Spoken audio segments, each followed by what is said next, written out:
Have you ever heard of the Great Wall of China?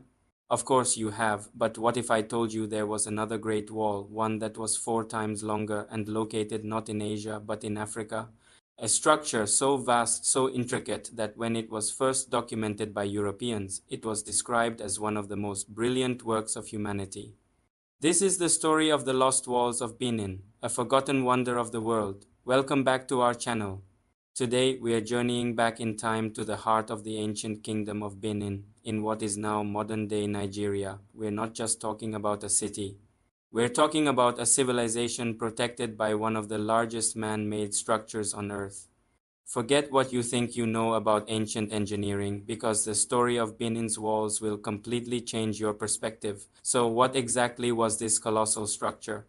It wasn't a single wall like the one in China. It was an incredibly complex system of moats and ramparts, known as Zia in the local Edo language. Imagine a massive, deep ditch dug into the earth, with the excavated soil piled up on the inner side to create a towering bank. This network of earthworks surrounded not only the capital, Benin City, but also extended outwards, enclosing numerous towns and villages in the kingdom. The scale is almost impossible to comprehend. The primary wall around the city itself was just the beginning. Radiating out from the capital were more than 500 interconnected settlement boundaries. When you add up the total length of these earthworks, estimates suggest they stretched for an astonishing 16,000 kilometers, or about 10,000 miles. Let that sink in. That's 4 times longer than the Great Wall of China. It's a distance equivalent to traveling from New York to Los Angeles and back twice. The construction of these walls wasn't a single project. It was a monumental effort that spanned centuries, believed to have started around 800 AD and continuing well into the 1400s. Generations of Edo people contributed to this legacy, digging and shaping the earth with simple tools. This wasn't just about defense. It was a profound statement of unity, identity, and organization. Each section of the wall was a testament to the community's collective will and their leaders' vision. At the center of it all was Benin City, a marvel of urban planning. The walls and moats were meticulously laid out, with a design that was mathematically precise. The city was divided into distinct quarters, each with its own purpose. For artisans, warriors, and nobles.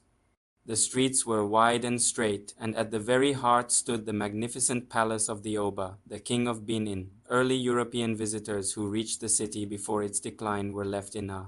A Dutch visitor in the early 1600s described Benin City as having streets 7 or 8 times broader than any in Amsterdam. With houses kept neat and clean, he called it a city that seems to be very great.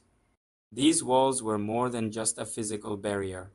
They were a symbol of the kingdom's power and spiritual protection. They were a clear demarcation between the civilized, ordered world within and the unknown wilderness beyond. For the people of Benin, the walls provided security, defined their territory, and reinforced a sense of belonging to one of West Africa's most powerful and prosperous empires. The kingdom thrived on trade, creating the famous Benin bronzes, masterpieces of art and metallurgy that are still celebrated today for their incredible sophistication. So if this structure was so immense, so significant, why have so many of us never heard of it? Why isn't it a UNESCO World Heritage Site, swarmed by tourists?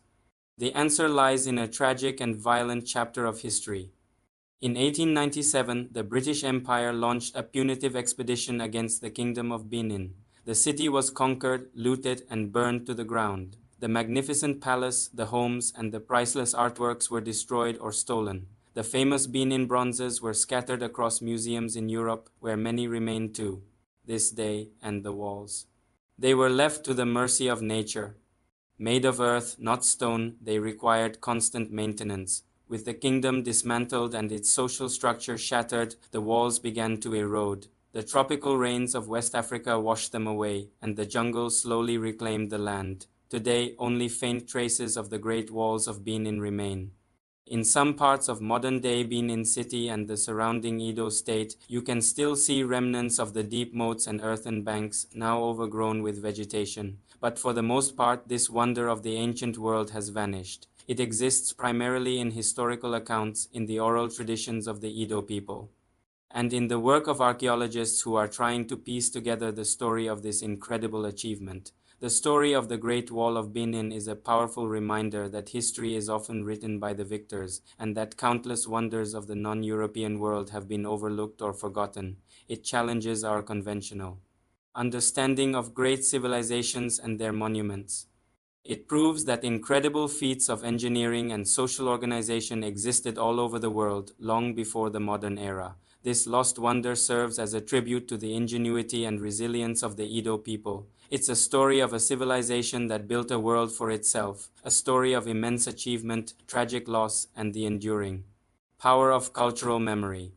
While the walls may be gone, their legacy endures, reminding us to look deeper, question the histories we've been taught, and celebrate the forgotten marvels of our shared human story. Thank you so much for joining us on this incredible journey to the past. What other lost wonders of the world do you think deserve more attention?